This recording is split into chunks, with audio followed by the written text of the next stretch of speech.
A pretty relatable thing happened to me this evening where I should have had enough time to get everything done by the end of the day, but sunset was creeping up on me and I was like, if I don't get this and this done before I go to bed, then I'm going to have to do it when I wake up in the morning, and I'm not going to want to do that before I go to work, and so I better just work on the computer until I fall asleep out of exhaustion.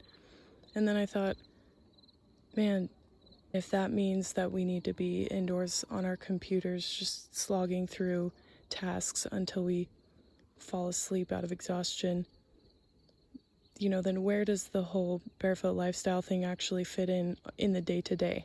Because the day-to-day is actually what shapes our bodies. So I decided, you know what? I just need to edit. I can double space the document, print it out, and take it up here. Believe it or not, pen and paper are still a thing that you can use. So I did that, and I came up here and I'm able to edit this document while soaking in the rays of the sun during sunset.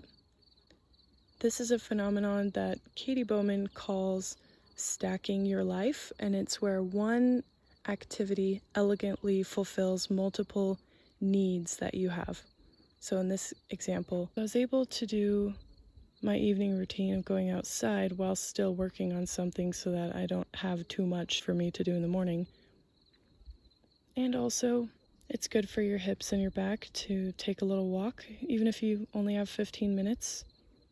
If you're going to go for the barefoot thing, it's good for your feet to be on a trail or something uneven. That being said, if you don't have access to a trail, the beauty of the sun is that it turns red when it's time for sunset, no matter where you live, no matter where you are. So you could just open a window, you could just go onto the sidewalk in front of where you live. If you have a yard, just go to your backyard. Doesn't have to be fancy. I don't have the time or the accessibility to take in the sunrise in the morning on a trail, really. So I just go out into the back of where I live and I take it in that way, and I'm able to accomplish a bunch of my morning tasks just outside on a back deck. It sounds at first counterintuitive. Like sometimes I talk to people about this concept and they say, reorganizing my tasks so that I could get them done outside sounds like a lot of work, and I'm trying to simplify my life. My response to that would be, yeah, you do need to put in some strategic thought in the beginning.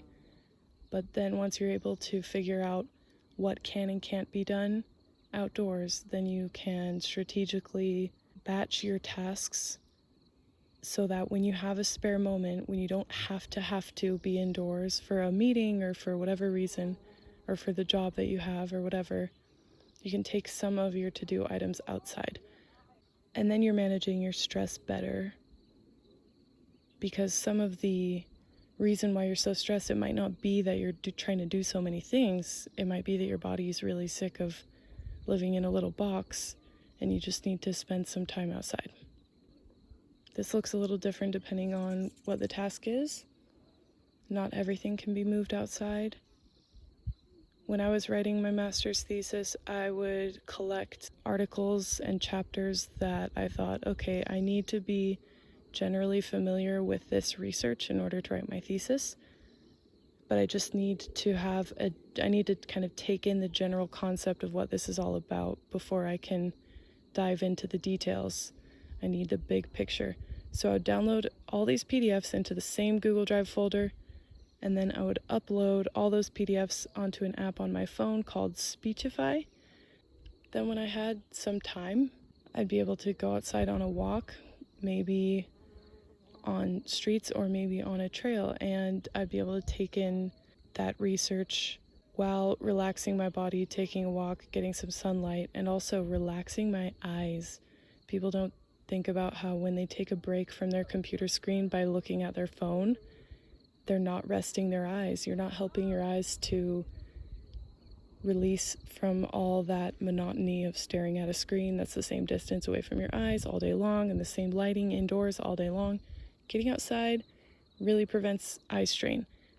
Sometimes you really do need to drop everything and just unplug and take a walk for your sanity. But sometimes you don't have the ability to do that.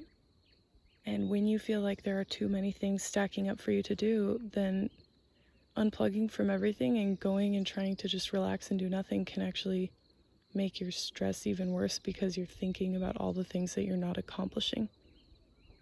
I find that the endeavor to try to stack your life on as many things as it can work for can help to alleviate that sense of overwhelm of things are just stacking up. Isn't that funny? Your life stacks up anyway, where there are too many things for you to do for you to focus on one at a time. Sometimes it all stacks up. The to-do list stacks up, the list of issues stacks up on top of you. So you might as well put some strategic thought into it so that when things stack up, it's actually working for you, because you actually have some choice in the matter. It's going to look different for every person on every day on what feels like is productive stacking your life. You know, this isn't to try to take away from anything that requires absolute focus. Like sometimes you really can't leave your computer. But if there's something that you need to listen to, especially, there's so physically, there's so many different things you can be doing while you're listening to something. So if you need to listen to a file in a text-to-speech program, if you need to become familiar with something by listening to an interview about it, there's so much you can do physically within your house, getting things done, or outside.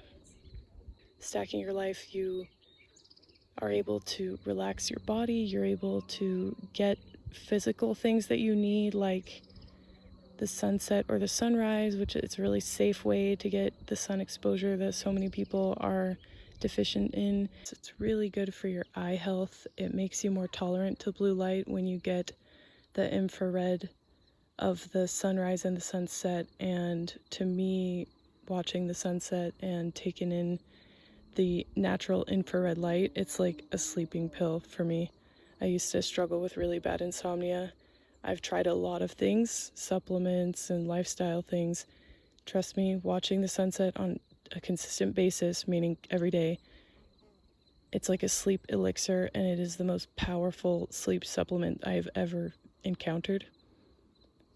So I'm able to still get that while accomplishing this task, because this task actually was able to be done on a piece of paper with an old-fashioned pen.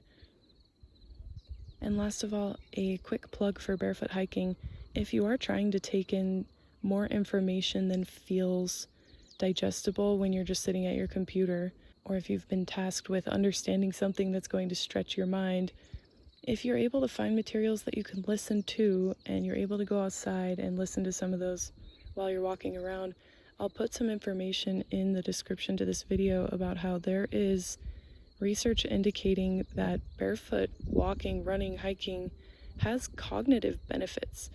So it might clear up your head and help you to take things in. I know that I found that when I was trying to take in a lot of research to write my master's thesis. You actually clear up your head, and for whatever reason, your brain works better. There's research, for example, just one specific example, that barefoot running compared to running in shoes improved working memory. That's just one example. I know that there's also countries that are able to demonstrate better test scores for children who took off their shoes in academic settings. So I'll link to some of that. All right, I hope that you enjoyed this information and that you are inspired to look for something simple that you can do to stack your life. Thanks for watching, and I hope that you find that in even just small ways, you do not have to fully abandon all your to-dos in order to take care of yourself. You can be a highly productive person, and taking care of yourself is a priority that once you can organize your tasks into things that can be combined with other things and things that can't, it might make life a little bit sweeter.